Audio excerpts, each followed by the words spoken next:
सभी का स्वागत। बहुत बहुत थोड़ा यूँ हो जाओ, बस हो जाओ। मुझे लगाया, आपको परेशानी हुई। आज की पत्रकार वार्ता वरिष्ठ अध्यापक पेपर लीक पर है। और आपको जानकारी है कि राजस्थान में अब तक 16 परीक्षाएं हुई हैं। पूरी की पूरी परीक्षा का हर पेपर लीक हुआ है और कुछ आंदोलन के कारण और कुछ दूसरी सूचनाओं के कारण 10 परीक्षाएं अब तक रद्द की। ये जो वरिष्ठ, ये 15 दिन पहले ही ढाका और सुरेश ढाका के दोस्त भूपेंद्र को मिल गया था। आरपीएससी चेयरमैन का बयान आज आपने पढ़ा होगा, तो भास्कर में छपा था। मैं पेपर लीक के दूसरे दिन पहले आरपीएससी चेयरमैन को ज्ञापन देकर आया था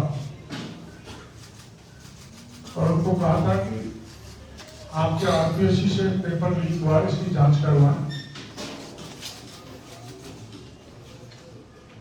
तो उन्होंने जो बयान दिया,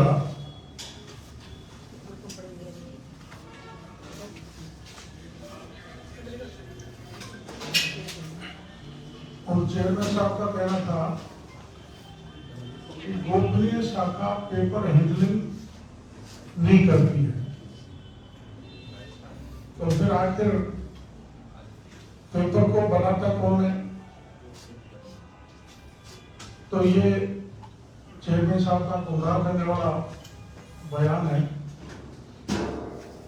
उन्होंने कहा है कि इस शाखा का काम परीक्षा के बाद रिजल्ट प्रोसेस करना है।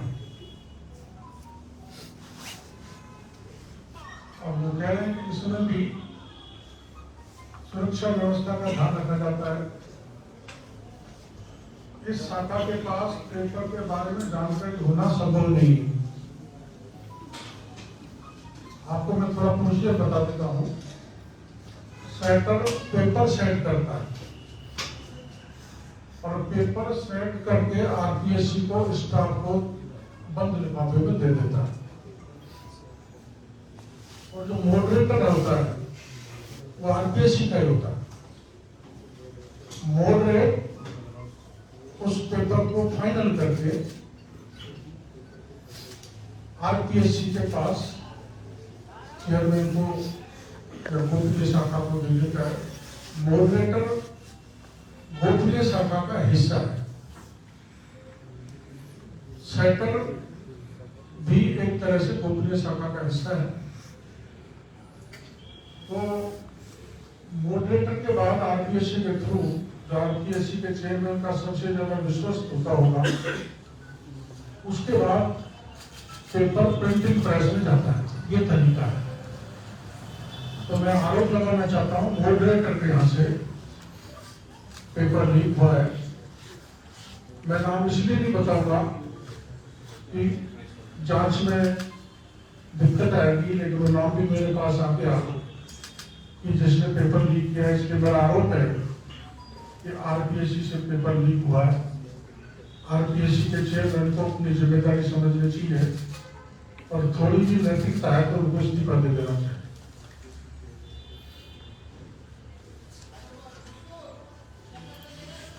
परीक्षा को कंडक्ट कराना ही नहीं, गोपनीयता रखना भी परीक्षा केंद्र तक, ये सारा आरपीएससी का काम है। इसलिए गैर जिम्मेदार बयान कल इन्होंने चेयरमैन साहब ने दिया है।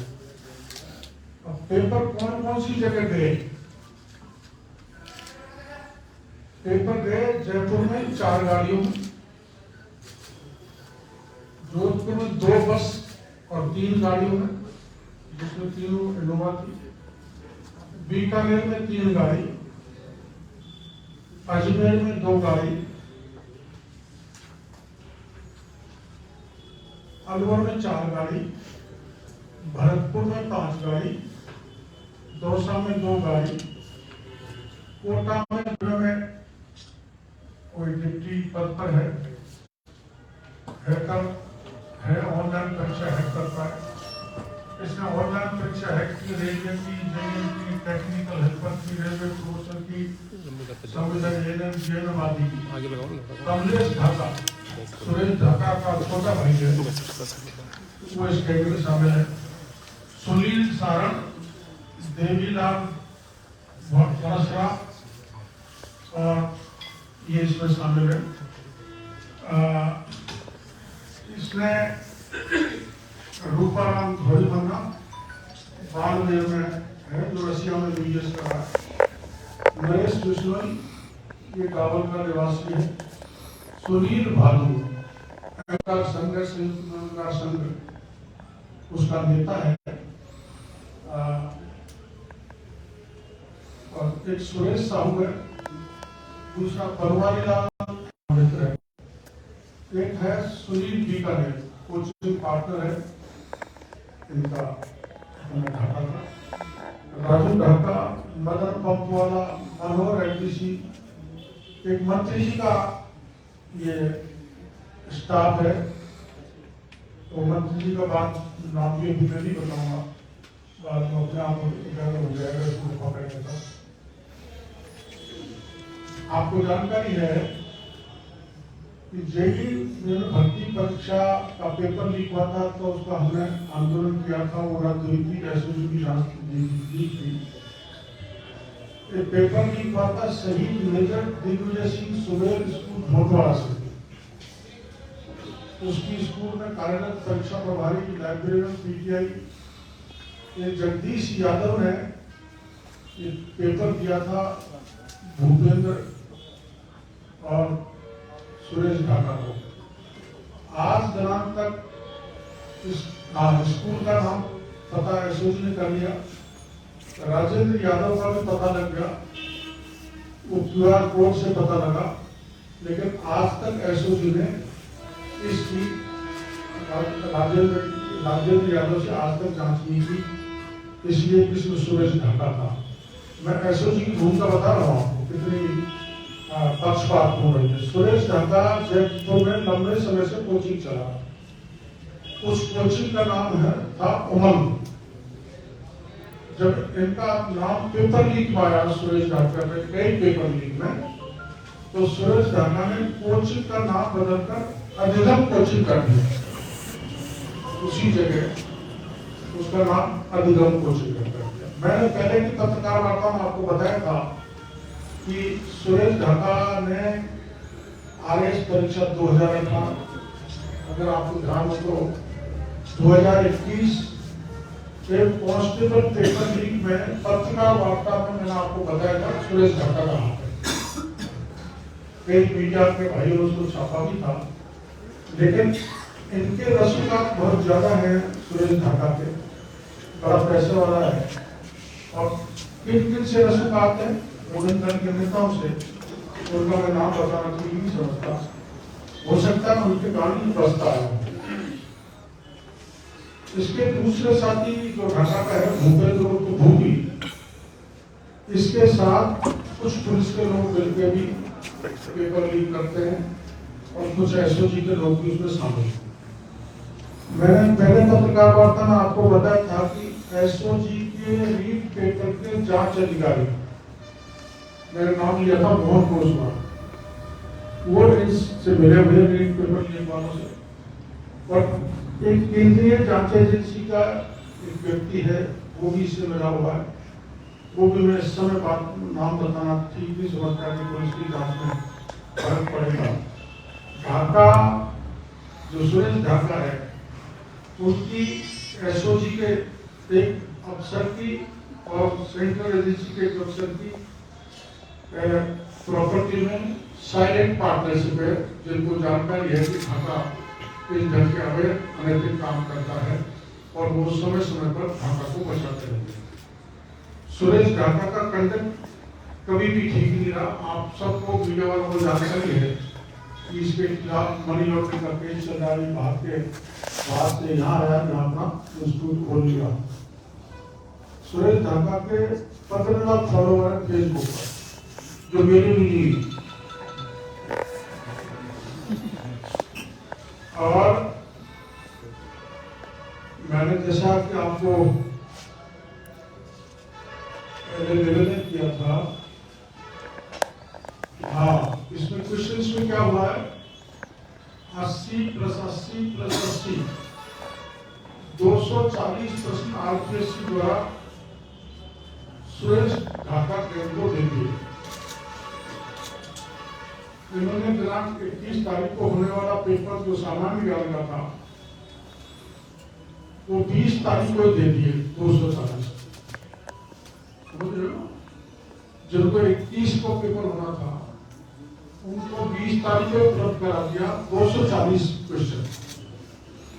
फिर जिनका 22 को पेपर होना था उनको 21 को उपलब्ध करा दिए 160 क्वेश्चन, और जिनका 24 को पेपर होना था उनको 80 क्वेश्चन उपलब्ध करा दिए 23 प्रश्न। 28 प्रश्न सामान्य ज्ञान के थे और 20 प्रश्न साइकोलॉजी के थे। इसमें साइकोलॉजी के क्वेश्चन नहीं है, तो अगर प्रिंटिंग प्रेस से ये पेपर बाहर जाता तो पूरे 100 के क्वेश्चन बाहर जाते। 80 गए हैं, तो ये स्पष्ट है कि आरपीएससी के स्टाफ के जरिए ये क्वेश्चन इनको दिए गए हैं। एक बात और आपको मैं कहना चाहूंगा कि रीट पेपर लीक के आरोपी रामकृपाल मीणा की प्रॉपर्टी को सरकार ने ध्वस्त कर दिया था। अच्छा कदम था। उसी प्रकार कांस्टेबल भर्ती परीक्षा का पेपर जागृति विद्या मंदिर झोटवाड़ा जयपुर से लीक हुआ था। वो उसकी मालिक जो है श्रीमती मंजू शर्मा, वो राज्य सरकार में विप्र कल्याण बोर्ड के उपाध्यक्ष है। उस सेंटर का ना तो आज तक सील किया गया, ना ही प्रॉपर्टी को चिन्हित किया गया, ना ही प्रॉपर्टी को ध्वस्त किया गया। इसी प्रकार से सुरेश ढाका का बहुत बड़ा यहाँ कोचिंग इंस्टीट्यूट है। तो मैं चाहूंगा कि सरकार भेदभाव नहीं करे, राम कृपा की प्रॉपर्टी को तो तोड़ दे, और श्रीमती मंजू शर्मा चूंकि वो विप्र कल्याण बोर्ड के उपाध्यक्ष उसको छोड़ दे, और सुरेश ढाका जिसके सत्ताधारी दल से दूसरे लोगों से बड़े संबंध है उसको मौका दे दिया, ताकि वो फरार हो गया, उसको पकड़ा नहीं गया। ये असली मुलजिम है इस पेपर में। मैंने पहले भी 26 अप्रैल 2022 को जब पत्रकार वार्ता की थी, उस समय मैंने मीडिया के सामने जिक्र किया था कि आज 2018-2021 की परीक्षा में धांधली का मुख्य आरोपी ये सुरेश ढाका था। लेकिन एसओजी ने भी ध्यान नहीं दिया, राजस्थान की सरकार और पुलिस ने भी ध्यान नहीं दिया। 2018 से आरपीएससी द्वारा आयोजित सभी भर्ती परीक्षाएं इन गैंगों के द्वारा बराबर लीक की जाती रही है। बार बार पत्रकार वार्ता करने और मीडिया में बड़े प्रमुखता से पेपर लीक को छापा है, उसके बावजूद भी, और उसके बाद सरकार का कानून भी ले आई। कानून कागजों पे है, जमीन पर नहीं है। इसलिए पेपर लीक करने वालों का मनोबल इतना बढ़ गया कि पेपर दर पेपर लीक होता जा रहा है। आरपीएससी द्वारा कॉलेज व्याख्याता का पेपर करवाया 29 नवंबर 2022 को। राजनीति विज्ञान का भी पेपर आउट हो चुका है। इसकी भी मेरी मांग है कि इनका परिणाम जब जारी करे आरपीएससी 100% लोग इसमें चयन होंगे, एक ही जाति से। आरएस 2018 परीक्षा के समन्वयक आरपीएससी सदस्य शिव राठौर थे, जिन्होंने मेंस की कॉपियां जांचने का जिम्मा था, जिनमें भारी अनियमितता थी। वो भी मैंने आपको पत्रकार वार्ता में बताया। वो अनियमितता उजागर होने के बाद भी परीक्षा के द्वारा उत्तर पुस्तिका में प्रश्न का उत्तर नहीं दिया, और जिसने परीक्षा जांची उस प्रोफेसर ने जांच में लिख दिया था कि नॉट अटेम्प्ट के बाद उसको दूसरी कॉपी दे दी गई, और उससे अटेम्प्ट करा के प्रश्न उत्तर लिखा दिया गया। वो आदमी हाईकोर्ट में गया, और जिसने क्वेश्चन अटेम्प्ट नहीं किया उसको हाईकोर्ट ने रिलीफ देके ऐसा निकम्मा व्यक्ति आरएस बन गया। यह आरपीएससी के मैं काले कारनामे आपको बता रहा हूँ। इस समय 2021 में भी मैंने बताया था आपको पत्रकार वार्ता में, शिव सिंह राठौर कार्यवाहक चेयरमैन थे, उनकी देखरेख में लोक परीक्षा हुई थी। 18/12/2021 को आरपीएससी अध्यक्ष बनने के बाद ट्विटर पर, खुद के ट्विटर पर आरएस मुख्य परीक्षा का एक प्रश्न पत्र 2 के अंक संख्या भूगोल के प्रश्न नंबर 13 को जो 10 अंक का था सोशल मीडिया पर वायरल किया था चेयरमैन ने, और वही प्रश्न आ गया। और उनके बाद बहुत ऐसे निकम्मे लोग आरएस बन गए। ये मैं आपको इसलिए बता रहा हूँ कि आरपीएससी की भूमिका पूरे संदेह के घेरे में, वहाँ पेपर लीक होते आए, योजनाबद्ध तरीके से होता है, शिकायत भी बार बार हुई है, मीडिया ने भी बार बार छापा, लेकिन सरकार ने इस पर ध्यान नहीं दिया। सब इंस्पेक्टर का पेपर भी बड़े पैमाने पर लीक हुआ था, बेरोजगार ने बेचारों ने खूब प्रमाण दिए, लेकिन सरकार ने सुनी नहीं।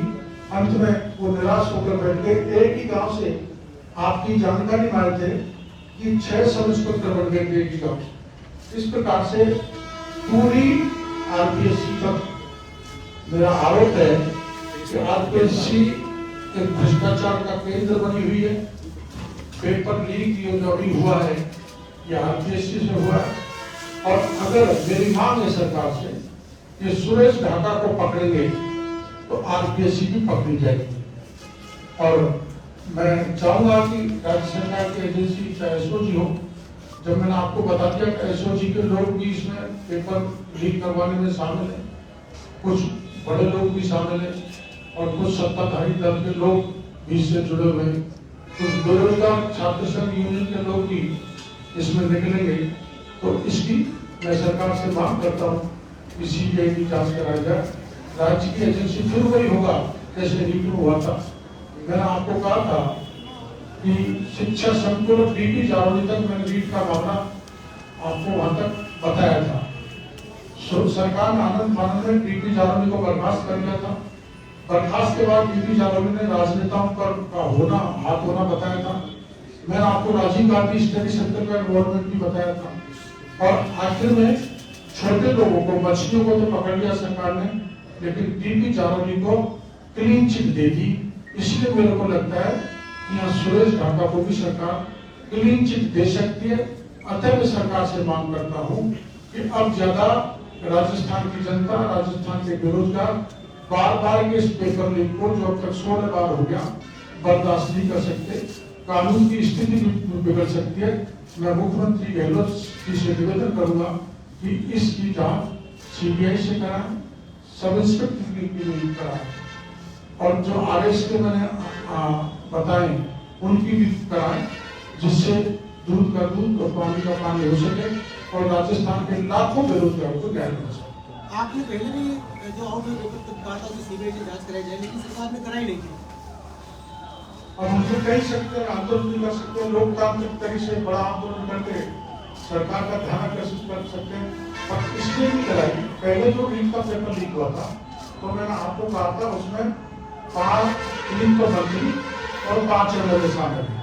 मैंने नाम नहीं बताया, लेकिन अगर सीबीआई जांच कराए तो 5 तो एमएलए निकलेंगे उसमें और 3 मंत्री निकलेंगे। उसमें 2 मंत्री तो मुख्यमंत्री जी के बिल्कुल नजदीक है, सरकार की बदनामी होगी। इसलिए सीबीआई जांच कभी वाली की नहीं मुख्यमंत्री जी। इसमें भी मैं आरोप लगाना चाहता हूँ कि सरकार के कुछ लोग हैं, तो मुख्यमंत्री जी अपने आप को बहुत गांधीवादी कहते हैं, साफ सुथरा कहते हैं, ईमानदार मानते हैं, तो मुझसे कहूँगा आपकी ईमानदारी का दाग नहीं लगे, इसलिए इस वरिष्ठ अध्यापक भर्ती परीक्षा का भी सीबीआई से जांच कराएं।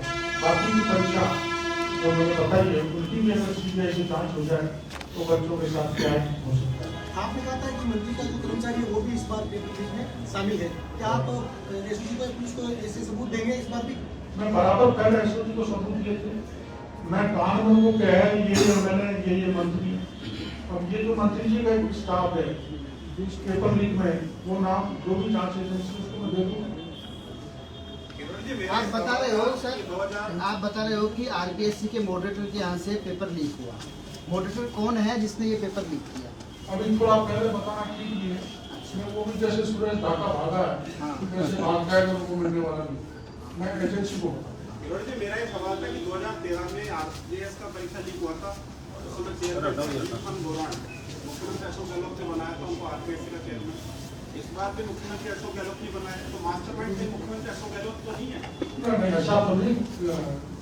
मुख्यमंत्री मास्टरमाइंड नहीं हो सकता, लेकिन मुख्यमंत्री जी जिन जिनको नॉमिनेट करके भेज रहे हैं वो प्रभावी ढंग से काम नहीं कर पा रहे, और उनके पीछे क्या हो रहा है उनको पता भी नहीं है। मेरी समझ में तो ज्योति जो है इनको अभी तक आरपीएससी की एबीसीडी पता नहीं है, कौन कौन वहाँ सिस्टम क्या है लीक करने का। मेरे समझ में वो शिवसेना राठौर को भेज दें तो सारी चीज बता देंगे आप। एक आपने कहा था मुख्यमंत्री अशोक गहलोत की बेनामी संपत्तियां बताएंगे, प्रेस वार्ता करके आज 6 महीने हो गए, आप चुप्पी साधे हुए, आप बचा दें मुख्यमंत्री को। नहीं, पर मेरा कोई एडजस्टमेंट मुख्यमंत्री जी से नहीं हुआ है, आप निश्चिंत रहें। मैं बताऊँ, आपने पहले भी भारतीय जनता पार्टी का पे ये ऑब्जेक्शन उठाया था, बेनामी प्रॉपर्टी है बहुत है, वो मैं बताऊंगा। नहीं किरोड़ीलाल जी, मेरा सवाल ये था, आप खुद कह रहे हैं कि जो संजय श्रोत्रे चेयरमैन है उन्हें ज्यादा जानकारी है नहीं आरपीएससी की, इसका मतलब संजय श्रोत्रे खुद इतने बड़े स्तर पे तो पेपर लीक नहीं हुआ, नीचे ना संजय श्रोत्री पे आरोप नहीं लगाना चाहता, लेकिन जब संजय श्रोत्री के वहां से लीक हो रहा है तो जिम्मेदार तो संजय श्रोत्री है, इसलिए उनको नैतिकता के नाते इस्तीफा दे देना चाहिए, मेरी मांग है। और इस पूरी घटना सरकार कुछ नहीं कर रही है तो आखिर आगे कोई रास्ता तो होगी, पेपर कब रुकेंगे, कैसे जांच होगी? लगातार नीट की परीक्षा को लेकर आपने बड़ा आंदोलन किया लेकिन निकला नतीजा कुछ नहीं। अब आप सेकंड गेट का मामला आ गया तो आपको लगता है कि अब कोई और रास्ता अपना के सरकार के ऊपर दबाव बनाया जाए? तो रास्ता ये कि बदला है कि गांधीवादी तरीके से, लोकतांत्रिक तरीके से बड़ा जनसेना इकट्ठा करके सरकार को बनवाए, और मैं इसकी तैयारी करूंगा आरपी से अनुमति लेकर। और कोई मेरा सवाल ये है कि आखिर मैकेनिज्म कैसा होना चाहिए आपके हिसाब से ताकि पेपर लीक ना हो?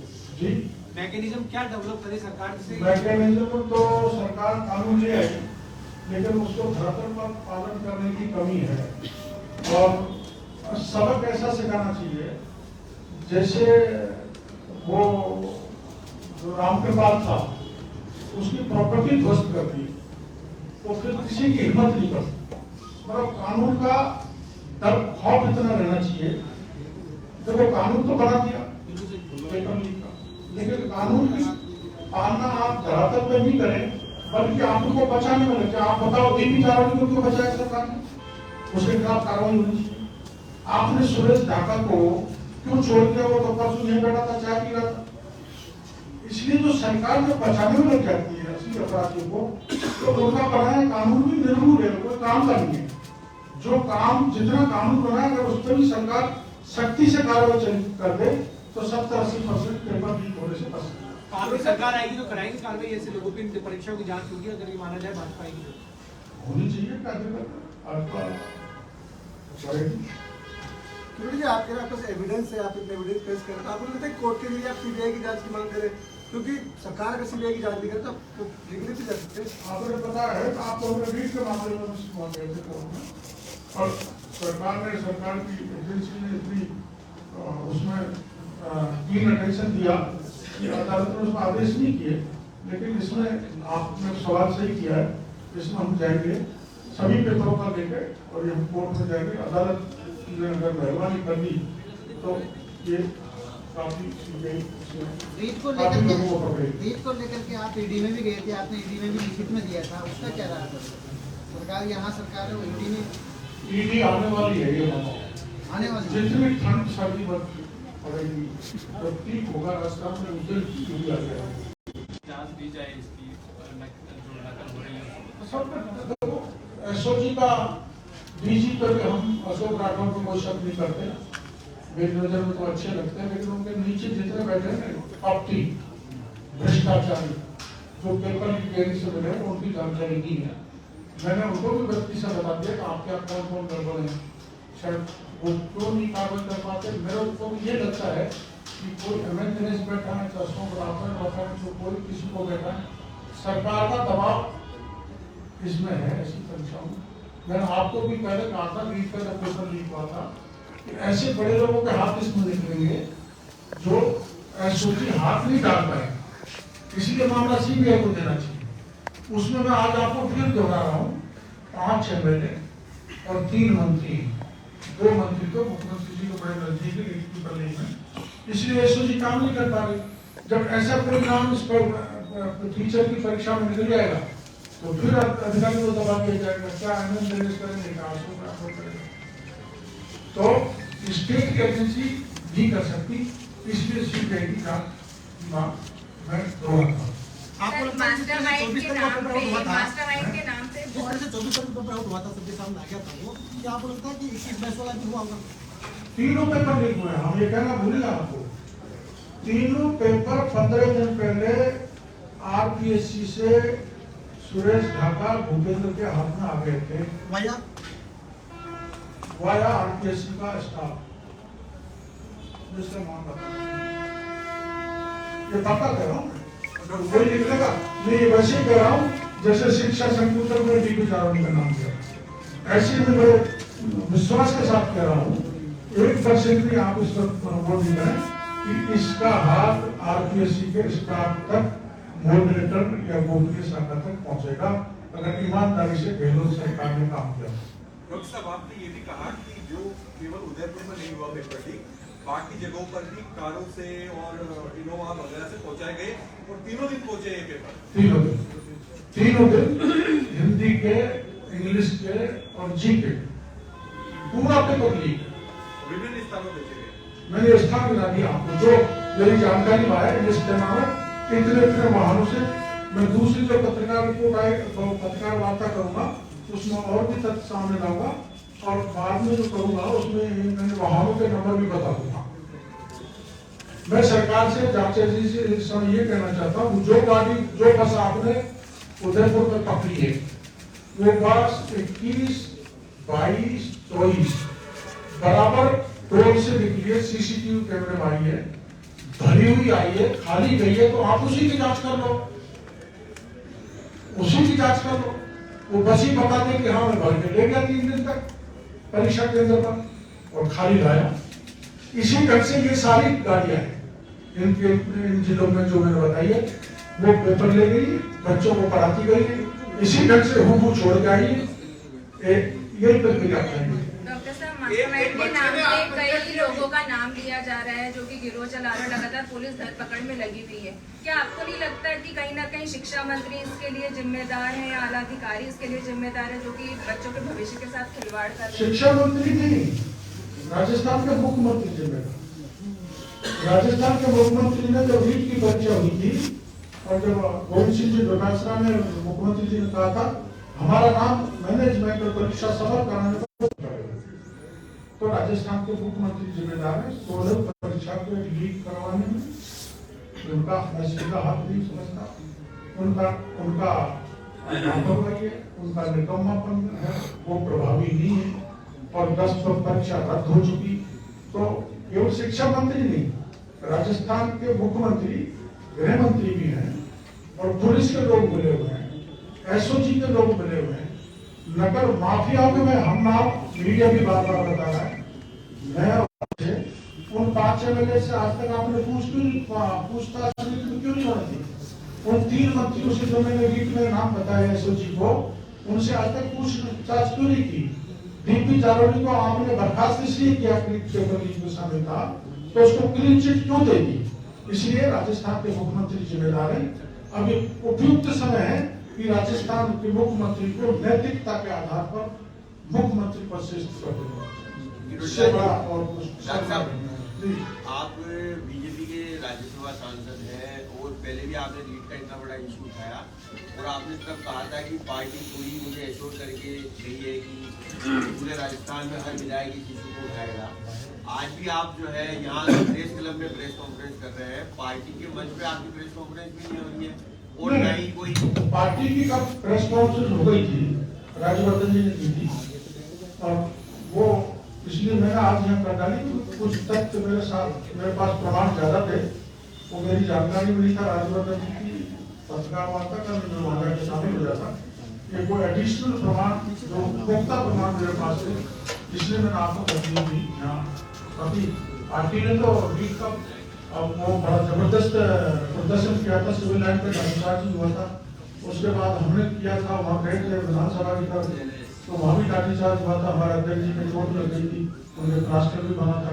पूरे राजस्थान में आंदोलन किया था। युवा मोर्चा पार्टी ऐसी बात नहीं है, पूरी पार्टी आंदोलन कर सकते हैं इस मुद्दे पर। जो सबूत आप देते हैं एसओजी को, अगर वो उस पर कार्रवाई नहीं होती किसी के दबाव में, तो वो सबूत मीडिया में दे देगा, जैसे पेन ड्राइव वगैरह हुए। हाँ, मैं आपको दूंगा। इसलिए तुम्हें दो नाम ऐसे हैं, मंत्री जी का स्टाफ, एक मंत्री जी का स्टाफ और आरपीएससी का वो व्यक्ति जिसने पेपर किया है, वो नाम मैं तुरंत ही मीडिया को बताऊंगा। अगर उन्होंने पकड़ा नहीं सुरेश ढाका को अगर गिरफ्तार कर लिया तो आरपीएससी का सारा खेल उजागर हो जाएगा और कुछ नेता भी इसमें रहेंगे। सरकार चाहेगी तो सरकार चाहेगी। अच्छा, आपने एसओजी के कुछ नाम अशोक राठौड़ जी को बताए। अशोक राठौड़ जी ने उन पे कोई कार्रवाई नहीं की। अशोक राठौड़ से मैं मिलने गया था। हाँ, मैंने कहा आपको डीपी जारौली को इंट्रोगेट नहीं किए। उन्होंने कहा हमने कमेटी बनाई थी सरकार ने और जांच की थी, तो डीपी जारौली को निर्दोष पाया था, सरकार ने क्लीन चिट दे दी। तो ये एसओजी का काम करने का तरीका है। आपने अभी ये भी बताया कि कुछ एसओजी के नीचे के अफसर भी उस मामले में मिले हुए हैं। मैंने नाम बता दिया। हाँ, राठौड़ साहब ने कार्रवाई की नहीं, तो नाम बता दीजिए कौन कौन है। एक को बता ही देता हूँ। हाँ, बता दीजिए। मोहन पोस्वाल, हाँ, वो तो पहले बता जो दिया। रीट में जो जांच अधिकारी, हाँ, बिल्कुल। जिन्होंने कई निर्दोषों को पकड़ा, दोषियों को छोड़ा, जिसने रीट का पेपर पढ़ाया, वो सुरेश ढाका का धंधे में पार्टनर है और वो गिरफ्तार होगा मोहन पोस्वाल। तो इस चीज राजस्थान की जनता के सामने आ गए।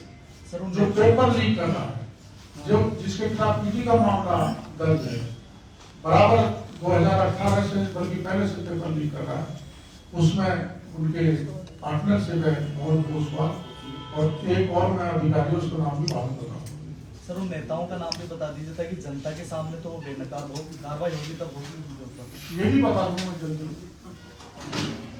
मैंने ईडी आने से पहले बताना नहीं। डॉक्टर साहब, मैंने पहले बताया कि अब से भाग ले गए। डॉक्टर साहब, आप कह रहे हैं कि 16 परीक्षाओं के पेपर लीक हुए हैं, आपकी पार्टी ने केवल एक बार आंदोलन किया है।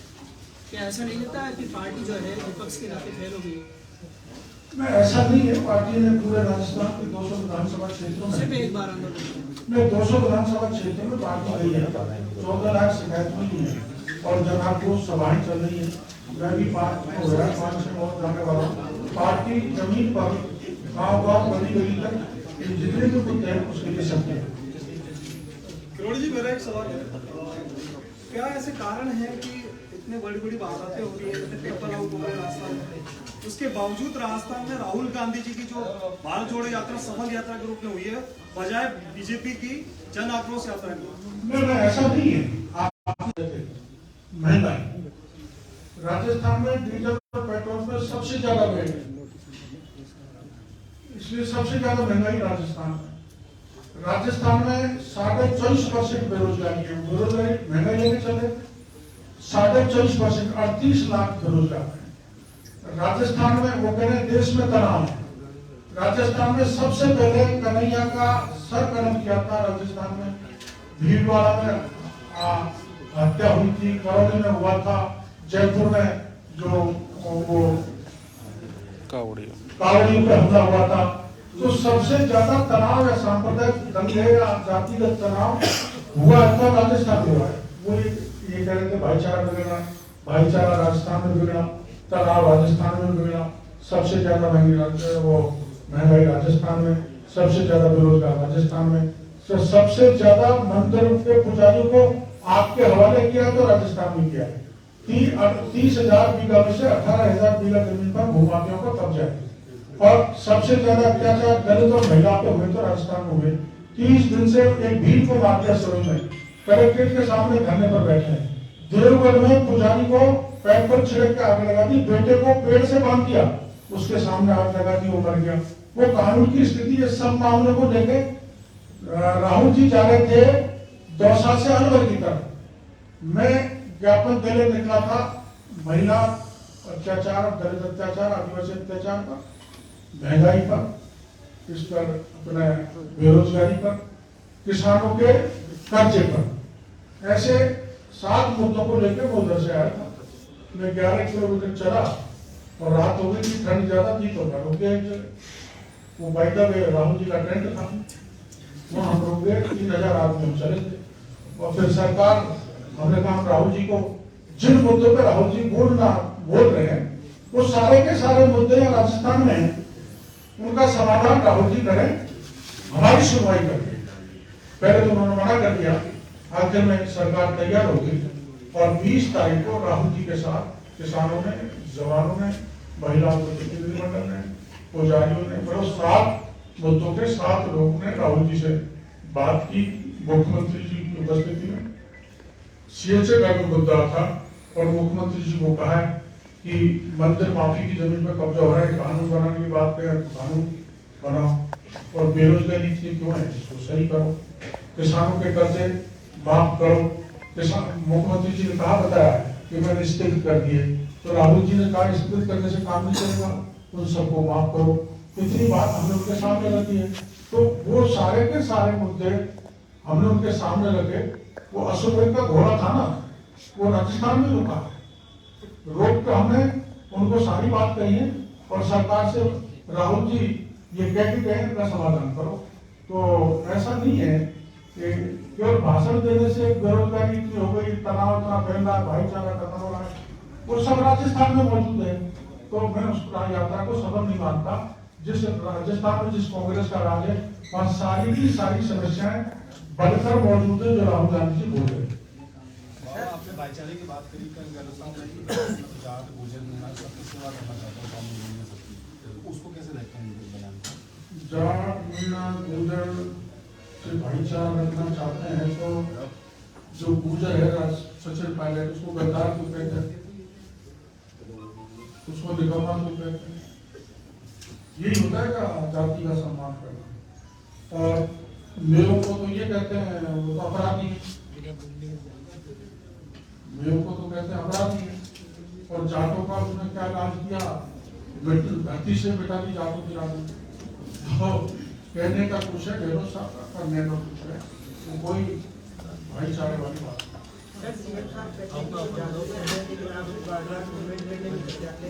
इंटेलिजेंस आपको मैं तो जादूगर नहीं है, गहलोत साहब जरूर जादूगर हैं, लेकिन मैं 4 बार तो सिविल लाइन चला गया और वहाँ पे 2,500 लोग पहुँच गए, राजनीति पता ही नहीं चला। जैसे आमागढ़ में चढ़ा तो वहाँ पहुँच गया। तो अभी तो राजस्थान की पुलिस उस सीआईडी को ध्यान रखना चाहिए, मेरे को पकड़ने पहले बार कर देना चाहिए, तभी ये हो सकते हैं जनता के रूप से हम इसी चतुराई को उठा सकते हैं।